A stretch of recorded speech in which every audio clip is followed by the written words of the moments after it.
Well, morality for me is about action. And I'm an existentialist in some sense. And what that means is that I believe that what people believe to be true is what they act out, not what they say. And so there's lots of definitions of truth. I mean, truth is a very expansive word, and you can think of objective truth. But behavioral truth isn't the same as objective truth. What you should do isn't the same as what is. As far as I can tell, people debate that. But I think the reason that that has to be the case is because, think about it this way. You're standing in front of a field, and you can see the field. But the field doesn't tell you how to walk through it. There's an infinite number of ways you could walk through it. And so you can't extract out an inviolable guide to how you should act from the array of facts that are in front of you. Because there's just too many facts. And they don't have directionality. But you need to know. You need to know how not to suffer. And you need to know what your aim is. And so you have to overlay that objective reality with some interpretive structure. And it's the nature of that interpretive structure that we're going to be aiming at hard. I've given you some hints about it already. We've extracted it in part from observations of our own behavior and other people's behavior. And we've extracted it in part by the nature of our embodiment that's been shaped over hundreds of millions of years. But we see the infinite plane of facts and we impose a moral interpretation on it. And the moral interpretation is what to do about what is. And that's associated both with security, because you just don't need too much complexity, and also with aim. And so we're mobile creatures, right? We need to know where we're going, because all we're ever concerned about, roughly speaking, is where we're going. That's what we need to know. Where are we going? What are we doing? And why? And that's not the same question as what is the world made of objectively. It's a different question. It requires different answers. And so that's the domain of the moral as far as I'm concerned, which is, well, what are you aiming at? And that's the question of the ultimate ideal in some sense. Even if you have trivial little, fragmentary ideals, there's something trying to emerge out of that that's more coherent and more integrated and more applicable and more practical. And that's the other thing, is that, you think about literature and you think about art and you think those aren't very tightly tied to the earth. They're Empyrean and airy and spiritual, and they don't seem practical, but I'm a practical person. And part of the reason that I want to assess these books from a literary and aesthetic and evolutionary perspective is to extract out something of value, something of real value that's practical. Something, because one of the rules that I have when I'm lecturing is that I don't want to tell anybody anything that they can't use, because I think of knowledge as a tool. It's something to implement in the world. We're tool-using creatures, and our knowledge is tools. And we need tools to work in the world. We need tools to regulate our emotions and to make things better and to put an end to suffering to the degree that we can and to live with ourselves properly and to stand up properly. And you need the tools to do that. And so I don't want to do anything in this lecture series that isn't practical. I want you to come away having things put together in a way that you can immediately apply, not interested in abstraction for the sake of abstraction. Rational, well, it's got to make sense, because the more restrictions on your theory, the better. And so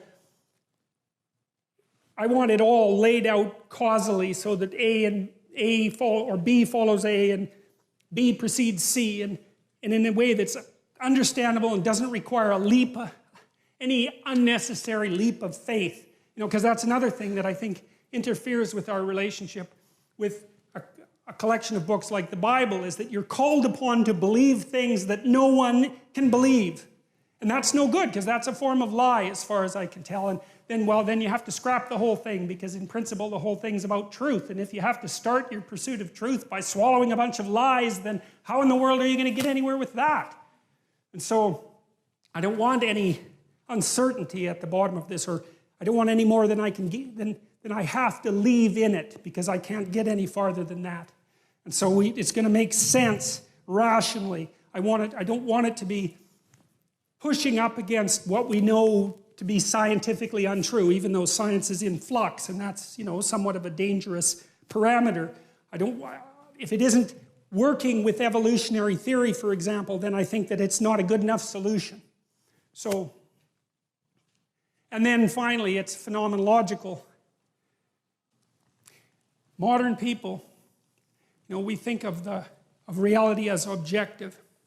And that's very powerful. But that isn't how we experience reality. We have our domain of experience, and this is a hard thing to get a grip on, even though it should be the most obvious thing. For the phenomenologists, everything that you experience is real. And so they're interested in the structure of your subjective experience. And you say, well, you have subjective experience, and you have subjective experience, and so do you. And there's commonalities across all of those. Like, for example, you're likely to experience the same set of emotions. We've been able to identify canonical emotions and canonical motivations. And without that, we couldn't even communicate, because you wouldn't know what the other person was like. You'd have to explain infinitely. There's nothing you could take for granted, but you can. And phenomenology is the fact that in the center of my vision, my hands are very clear, and then out in the periphery, they disappear. And phenomenology is the way things smell and the way things taste and the fact that they matter. And so you could say in some sense that phenomenology is the study of what matters rather than matter.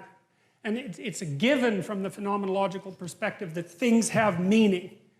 And even if you're a rationalist, say, and a cynic and a nihilist, and you say, well, nothing has any meaning, you still run into the problem of pain, because pain undercuts your arguments and has a meaning. So there's no escaping from the meaning. You can pretty much demolish all the positive parts of it, but trying to think your way out of the negative parts, man, good luck with that, because that just doesn't work. So phenomenology is, and the Bible stories, and I think this is true of fiction in general, is phenomenological. And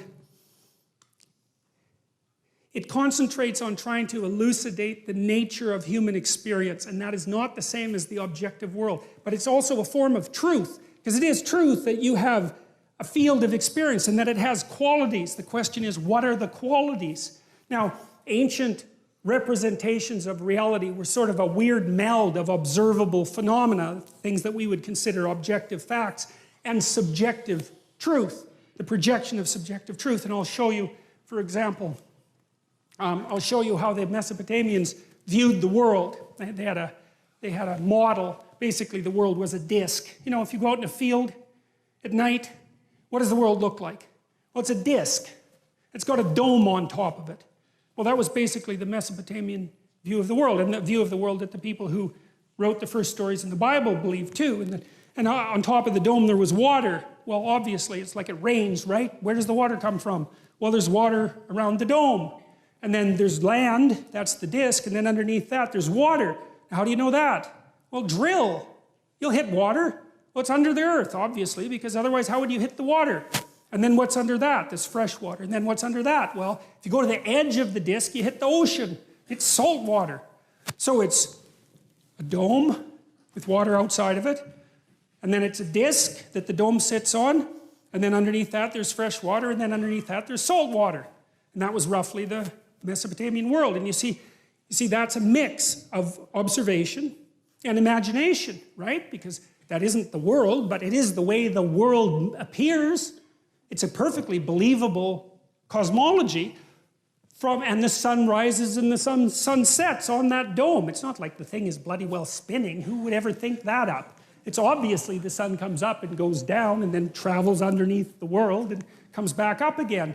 There's nothing more self-evident than that. Well, that's that strange intermingling of subjective fantasy, let's say, right at the level of perception and actual observable phenomena. And a lot of the cosmology that's associated with the biblical stories is exactly like that. It's half psychology and half reality, although the psychological is real as well. So that, and to know that the biblical stories have a phenomenological truth is really worth knowing, because the poor fundamentalists, they're trying to cling to their moral structure, and I understand why.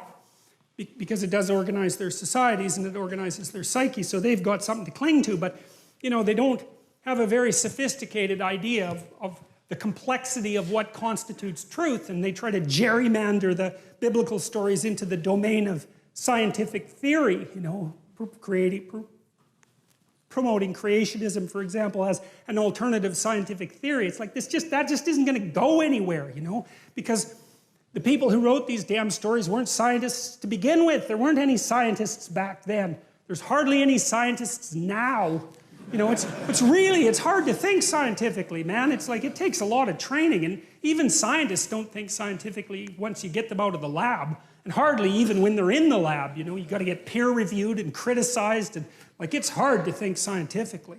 So, and however the people who wrote these stories thought was more like dramatists think, more like Shakespeare thought, but that doesn't mean that there isn't truth in it. It just means that you have to be a little bit more sophisticated about your ideas of truth. And that's okay, you know. There are truths to live by. Okay, well, fine. Then we want to figure out what those are because we need to live and maybe not to suffer so much. So if you know that what the Bible stories and stories in general are trying to represent is the lived experience of conscious individuals, like the structure of the lived experience of conscious individuals, then that opens up the possibility of a whole different realm of understanding and eliminates the contradiction that's been painful for people between the objective world and let's say, the claims of religious stories.